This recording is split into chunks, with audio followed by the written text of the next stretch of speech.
ये संयोग है कि प्रयोग है। जो महिला 8 नवंबर को जिस अदनंगी, कपड़ों से अदनंगी, जुबान से अदनंगी, दिमाग से अदनंगी महिला को पद्मश्री से नवाजा गया, उसने आरोप लगाया कि देश में आज़ादी 1947 में भीख में मिली थी, असली आज़ादी 2014 में मिली है। अब 14 में अदनंगा होने की आज़ादी मिली या अदनंगी को कपड़े पहनने की आज़ादी मिली। पद्मश्री ये नरेंद्र मोदी के बाप की धरोहर नहीं है। हमारे देश में सबसे प्रतिष्ठित व्यक्ति को पद्मश्री दिया जाता है और पद्मश्री उस अदनंगी औरत को दिया गया जिसने हमारे देश की आजादी के 90 साल के संघर्ष अदनंगी महिला के खिलाफ, इस अदनंगी महिला का यह आरोप हमारे देश की आजादी को भीख में मिला और देश के आजादी के नायकों को भिखारी बताने वाले के खिलाफ और इसको पद्मश्री देने वालों के खिलाफ आप उठ खड़े हो। मेरी भगवान राम की माँ बच्चलन थी, किसी और के साथ में बच्चा पैदा कराने वाली, ऐसा आरोप लगाने में तो भगवान राम के बाप को सवाल उठाना, उसकी माँ को बच्चलन बताना, भगवान राम की महिमा का गुणगान करने वाले तुलसीदास के कासगंज में 5.5 फीट के ऊंचे जवान को 2.5 फीट की टूटी पर लटका के मरा हुआ बता देना, ये सब क्रोनोलॉजी क्यों हो रहे मैं बता। खेल ये है, अभी गुजरात के अंदर पहले 21,000 करोड़ रुपए, 2 खरब 10 अरब रुपए की हेरोइन पहले पकड़ी गई है और मैं कहना चाहता हूं अभी 2400 करोड़ की हेरोइन फिर पकड़ी गई है। तो 2400 गुजरात स्मगलिंग का, ड्रग्स का सबसे बड़ा अड्डा बन चुका है। उससे ध्यान भटकाने के लिए, बेरोजगारों को रोजगार न देने वाला, हमारे देश में सीमा पर चीन का कब्जा कराने वाला, राम को हराम की औलाद बताने वाले, हमारे देश की आजादी को भीख में मिला बताने वाले, देश में नफरत फैलाने वाले और देश में अजान और नमाज का खिलाफत करने का षड्यंत्र इसलिए किया जा रहा है ताकि असली मुद्दों से ध्यान भटकाया जा सके। मेरे प्यारे देशवासियों, हमारा देश एक ऐसी दशा में पहुंच चुका है जहां देश की आजादी को भीख में मिला हुआ आजादी बताया जा रहा है। राम दशरथ की औलाद नहीं थे, किसी और की औलाद थी, यह आरोप लगाया जा रहा है। राम की महिमा को दुनिया तक पहुंचाने वाले तुलसीदास की कर्मस्थली कासगंज में 5.5 फीट लंबे अल्ताफ को 2.5 फीट ऊंची टूटी पर फांसी लगाकर जान देने वाला बताया जा रहा है और देश की सीमा पर चीन का कब्जा किया जा रहा है और देश की जनता को 3 गुने महंगे दाम पर पेट्रोल, डीजल, गैस से लुटवाया जा रहा है और देश का किसान सड़कों पर है, उनकी जान ली जा रही है। इन तमाम मुद्दों पर मैं 3 महत्वपूर्ण मुद्दों पर पहले बात करूंगा। कौन लोग हैं जो ये इल्जाम लगा? मैं आता हूं।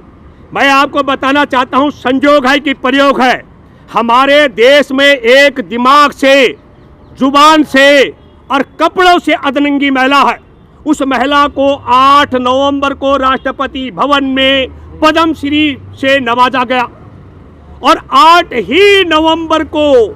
भारतीय जनता पार्टी, आरएसएस, मोहन भागवत के चहेते संजय निषाद, भाजपा के गठबंधन के नेता, उन्होंने कहा राम अपने बाप की औलाद नहीं था, राम किसी और की औलाद था, यह आरोप लगाया गया। और 8 ही तारीख को भगवान राम के गुणगान करने वाले, उनके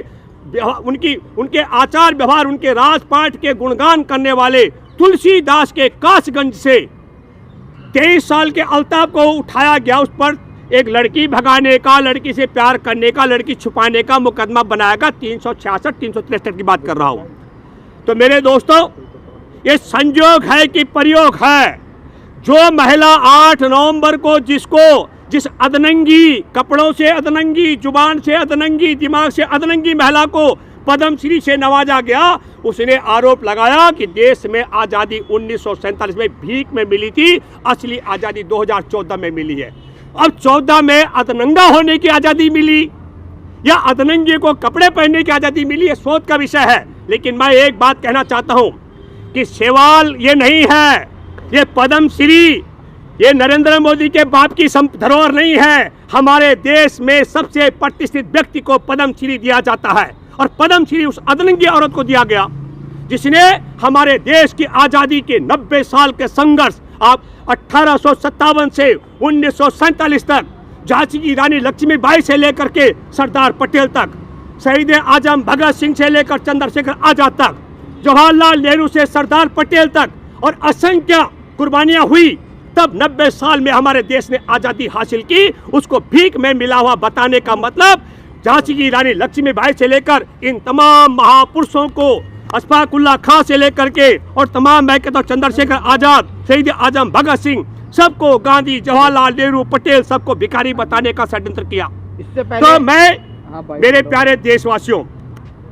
जो मानता है कि 1857 से 1947 तक 90 साल की आजादी की जंग के बाद देश को आजादी मिली, उन सबों से मैं अपील करता हूं, इस अधनंगी महिला के खिलाफ, इस अधनंगी महिला का यह आरोप हमारे देश की आजादी को भीख में मिला और देश के आजादी के नायकों को भिखारी बताने वाले के खिलाफ और इसको पद्मश्री देने वालों के खिलाफ आप उठ खड़े हो, मेरी इस आवाज को जन जन तक, एक एक सुनो, घर घर तक पहुंचाने का काम करें। पहले ही बात यह करें, और जो उस अधनंगी औरत के साथ है, जो गौरों के मुखबिरों के साथ है, देश की आजादी की जंग में गौरों की मुखबिरी और दलाली करने वालों के साथ है, उसे कसम है वो दूरी बना करके रखे। मैं दूसरा सवाल करता हूं,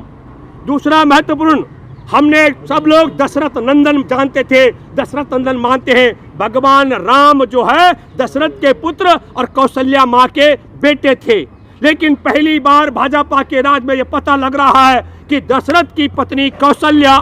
चरित्रहीन थी।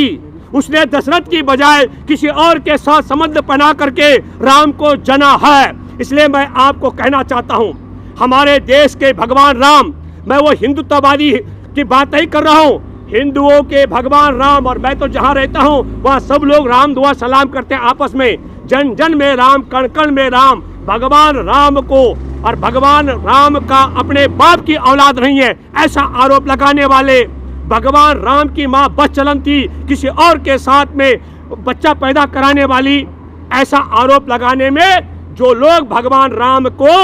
अपने दशरथ नंदन मानते हैं, दशरथ पुत्र मानते हैं, माँ कौशल्या का सम्मान करते हैं, उन सबों से मैं अपील करता हूं कि ये भगवान राम के नाम पर दंगे करा करके जय श्री राम बोलकर कत्ल कराने वाले, मॉब लिंचिंग कराने वाले, राम के मंदिर के नाम पर चंदा इकट्ठा करके हजम कराने वाले, राम के नाम पर 1400 करोड़ रुपए इकट्ठे करके चिन्मयानंद के तरह नंगे हो जाने वाले हमारे भगवान राम के बाप को भी बदलने का काम कर रहे हैं, भगवान राम की माँ के चरित्र पर सवाल खड़े कर रहे हैं। आप सबों से मेरा अपील है, भगवान राम के अनुयायियों से मेरी गुजारिश है, उठ खड़े हो जाओ और राम के बाप को बदली करने वाले, राम की माँ के चरित्र हनन करने वाले, राम को अवैध संतान बताने वालों को सत्ता से बेदखल करो। और जो लोग ये मानते हैं कि हाँ राम की माँ बचलन थी, राम अपने बाप की औलाद नहीं था, उनसे मैं अपील करता हूँ वो दूरी बना के रखे। ये सवाल एक पत्रकार मित्र कर रहे हैं, महिला के चरित्र पर मैं बोल रहा हूँ, मैं महिला का चरित्र मैं गुणगान नहीं कर रहा हूँ, मैं पिक्चर नहीं देखता हूँ, पर मैंने जो देखा सोशल मीडिया में, और बहुत प्रमाणिक हमारे एक वरिष्ठ साथी हैं श्याम सिंह रावत, उनकी मैंने फेसबुक पे उन्होंने जब पोस्ट किया और मैंने देखा, मैं यकीनी तौर पर कह रहा हूँ, मैं यकीन नहीं कर रहा था कि ऐसी अधनंगी औरत को भी कोई पद्मश्री से नवाजा जा सकता है, लेकिन ये षड्यंत्र है। मैं आता हूँ तीसरी बात, भगवान राम का जो आप राम राज्य सुनते हैं, उसको लेखने वाले, उसको दुनिया को बताने वाले तुलसीदास जी के कर्मस्थली कासगंज में 23 साल के अल्ताफ को उठाया जाता है, उसकी 5.5 फीट की हाइट है और 3.5 फीट की ऊंची टूटी पर पुलिस उसको मरा हुआ बताती है, आत्महत्या क्या बताती है। तो भगवान राम के बाप को सवाल उठाना, उसकी माँ को बचलन बताना, भगवान राम की महिमा का गुणगान करने वाले तुलसीदास के कासगंज में 5.5 फीट के ऊंचे जवान को 2.5 फीट की टूटी पर लटका के मरा हुआ बता देना, ये सब क्रोनोलॉजी क्यों हो रहे मैं बताता हूं आपको। इसका खेल क्या है, क्या कारण है कि आज आजादी के अमृत महोत्सव में हमारे देश में सरकार अमृत महोत्सव मना रही हो आजादी का 75 साल, और देश में अधनंगी औरत को पद्मश्री से नवाजा जाता हो और वह अधनंगी औरत इसको बीच में मिला हुआ बताती हो। इस षड्यंत्र को समझना चाहिए खेल क्या है। खेल यह है, अभी गुजरात के अंदर पहले 21,000 करोड़ रुपए, 2 खरब 10 अरब रुपए की हेरोइन पहले पकड़ी गई है, और मैं कहना चाहता हूं अभी 2400 करोड़ की हेरोइन फिर पकड़ी गई है। तो 2400, गुजरात स्मगलिंग का, ड्रग्स का सबसे बड़ा अड्डा बन चुका है। उससे ध्यान भटकाने के लिए अरुणाचल की सीमा पर कब्जा कर लिया चीन ने। रक्षा मंत्री कहता है राजनाथ सिंह संसद में, अरुणाचल का सांसद कहता है संसद के अंदर पेंटागन की रिपोर्ट कहती है, भूपेंद्र रावत कहता है, देश की सेना चीन से कह रही है कि खाली कर दो, वापस चले जाओ। और देश का एक गद्दार कहता है,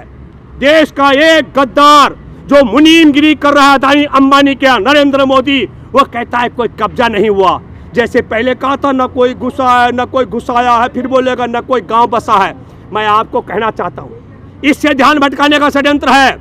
हमारे देश के किसान 3 काले कानून वापस कराने, न्यूनतम समर्थन मूल्य की गारंटी का कानून बनाने के लिए